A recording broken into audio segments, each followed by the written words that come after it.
How does a political party completely flip its core beliefs? I mean, a total 180. That's what we're digging into today, the incredible 200-year story of the Democratic Party, America's oldest political party, to see how it went from championing small government to what it is now. Let's dive in. I mean, just look at this. The difference is just stunning. The party that started out all about small government, states' rights, and representing farmers, today it's the party of active government, national solutions, and a coalition that's super diverse and mostly urban. It's a complete ideological reversal. So that's the big question, isn't it? How on earth did this happen? How does a party with such deep roots in one set of ideas completely reinvent itself over 200 years? Well, that is the story we're going to unpack right now. Okay, to really get the Democratic Party, we have to go back to a time when political parties themselves were seen as, well, a threat. The U.S. Constitution doesn't even mention them. In fact, the founders were actually scared of them, worried they'd just tear the fragile new nation apart. And the irony here, you just can't make this up, is that this quote is from Thomas Jefferson, the very guy who, despite saying this, would go on to found the party that eventually became today's Democratic Party. For him, it was kind of like a necessary evil to fight back against the Federalist vision of a super powerful central government. So for like the first 100 years or so, the Democratic Party, under guys like Jefferson and Andrew Jackson, was all about one thing: limited federal power. They were the champions of states' rights, and they organized to give a voice to farmers and the common person against what they saw as a corrupt, wealthy elite running things from a faraway capital. All right, so when do things start to change? The first massive pivot for the party really comes with the huge crises of the 20th century. The Great Depression absolutely shattered the country and all the old political ideas, and that opened the door for a radical new way of thinking about government's role in people's lives. And stepping right into that crisis was, of course, Franklin Delano Roosevelt. With that incredibly famous line, FDR was signaling a whole new era. Not just confidence in the American people, but confidence in the power of the federal government to actually step up and solve huge national problems. And this was the New Deal. Now, you gotta understand, this wasn't just a bunch of new programs. It was a philosophical revolution for the Democratic Party. For the very first time, the party was embracing the idea that the federal government had a duty to provide a social safety net, to regulate the economy, and to directly help its citizens. Now, to make all this happen, FDR built one of the most powerful and, frankly, one of the strangest political alliances in American history.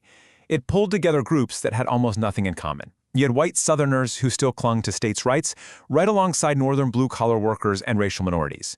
This coalition would dominate politics for decades, but you can already see the internal contradictions that would eventually just tear it apart.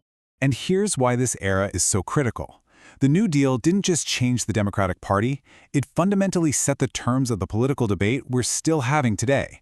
The whole argument over how big government should be, what its proper role is, that all starts right here. So after World War II, the biggest fault line in that New Deal coalition was about to get tested in a big way. And that fault line was race. The fight for civil rights would force the Democratic Party to make a choice between its past and its future, and it would crack that powerful alliance wide open.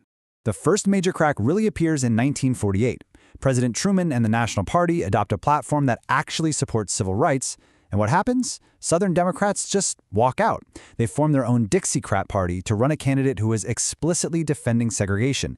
The coalition was officially breaking. And then you hit the 1960s, and everything just goes into hyperdrive.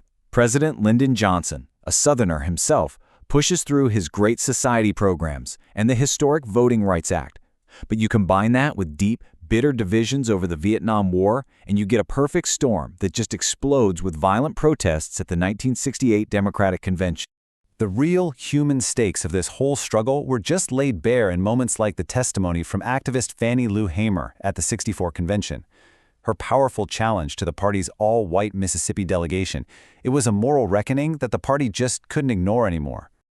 Look, the party's choice to stand up for civil rights came at a huge price. They knew they were sacrificing their grip on the South, and that decision kicked off a slow but massive political realignment that completely reshaped the American political map for generations to come. After a string of just crushing presidential losses in the 70s and 80s, the Democrats kind of found themselves wandering in the political wilderness. A lot of people saw the party as too liberal, too out of touch. And this led to yet another period of soul-searching and, you guessed it, reinvention. A key player in all this was the Democratic Leadership Council, or the DLC. It was founded by moderate governors and members of Congress, including a young Bill Clinton, and their whole goal was to create a third way, a path that could make Democrats electable again by shifting the party back toward the center.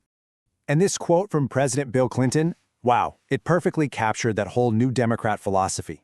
The era of big government is over. That was a direct message to the entire country that this was not FDR's Democratic Party. It was a very conscious effort to mix traditional Democratic values with policies that were more pro-business, fiscally responsible, and tough on crime. So what did that actually look like? Well, it was a whole new playbook. We're talking about policies like welfare reform, balancing the budget, and tougher crime laws. All of this was designed to fight back against Republican attacks and win over those swing voters who had left the party behind. Okay, so you've got this wild ride from states' rights to the New Deal, through the fire of the Civil Rights Movement, and then to the moderate shift of the 90s. All of these transformations set the stage for the Democratic Party of the 21st century. And you can really see the culmination of that long, complicated journey in Barack Obama's historic election in 2008. It wasn't just a political win, it was symbolic. It marked the completion of the party's transformation, from the party that once defended segregation to a party that could elect the nation's first black president. So this history of constant evolution and reinvention leaves us with one last big question. From Jefferson's vision of a small government to FDR's active one to Clinton's third way, what comes next? As new challenges pop up, what do you think the party's next great transformation is going to be?